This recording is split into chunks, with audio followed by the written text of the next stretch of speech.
Now, tell me this here. Let me ask you a question.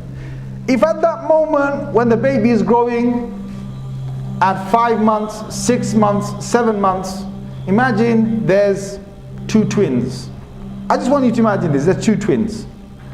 And there's a believing twin, and there's an unbelieving twin for what's going to happen in the next world.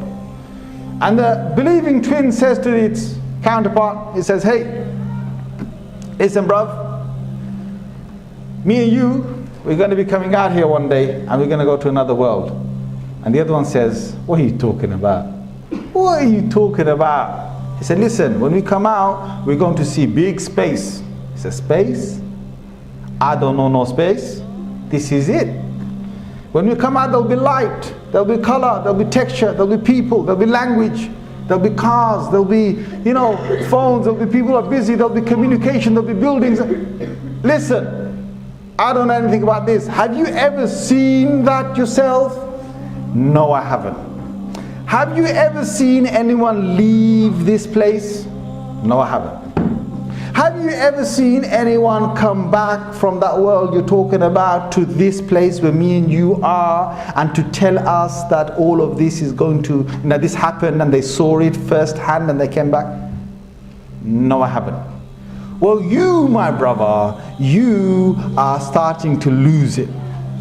No, listen, my brother, listen, my brother. When we go out there, yeah, I'm telling you, I've heard this, I've heard whispers, I've heard things. Imagine the twin said, I'm just making this up, yeah, but I'm going to give you a lesson. I'm going to give you a lesson in the end. Imagine the twin said that when I was there in the world of souls, I heard this is what happens. I heard this is what happens, and you go out, and you know what? When we go out, we have to live ourselves, we have to eat ourselves, we have to eat from here. Are you crazy? You ever see me, you eat from here? Because no, but I'm telling you, listen, I don't eat. I don't eat. I get provided, you get provided automatically. I don't know what you're talking about. And the believer will carry on giving all his evidences. And the disbeliever is denying all his evidences on what? On not seeing anything, on not having the experience, on not seeing anybody else come back and give them information, and it's all down to that. But we know both of those have to leave the womb.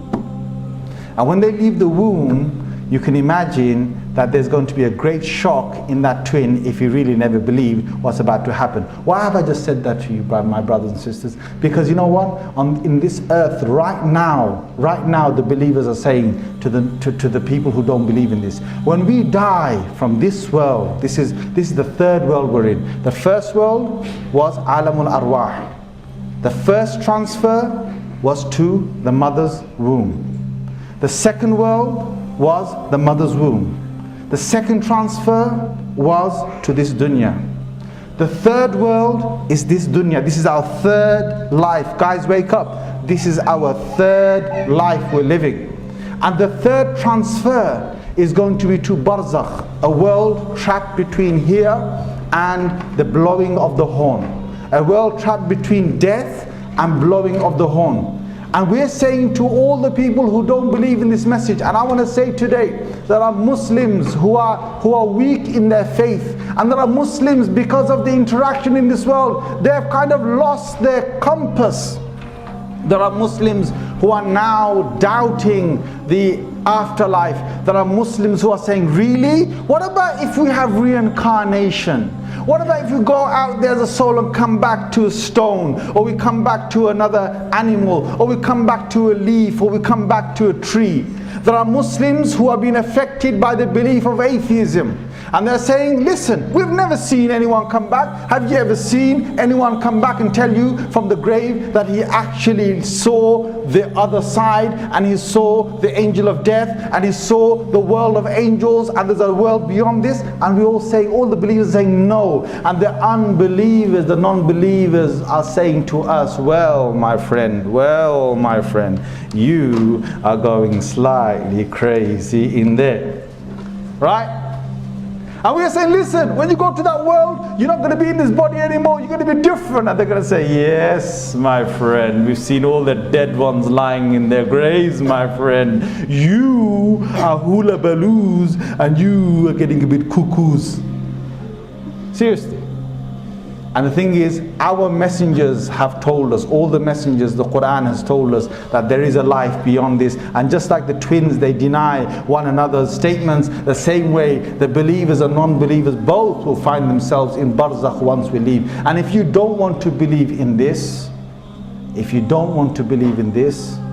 then you take a risk.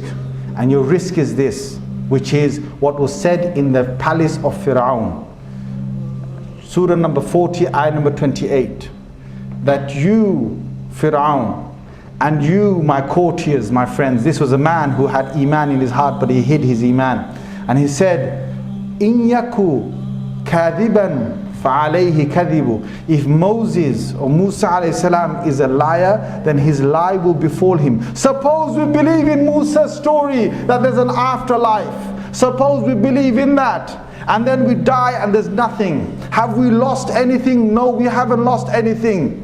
Have we lost anything? No, we haven't lost anything. But he said, وَإِن يَكُ صَادِقًا يُصِبُكُمْ بَعْضُ الَّذِي يَعِدُكُمْ. But if it turns out, then when we die, my courtiers, my friends, Fir'aun, when we die and we find out that Musa was right, then part of what he has said will befall us, and we will face the punishment for not believing in the message that he gave to us. Allahu Akbar.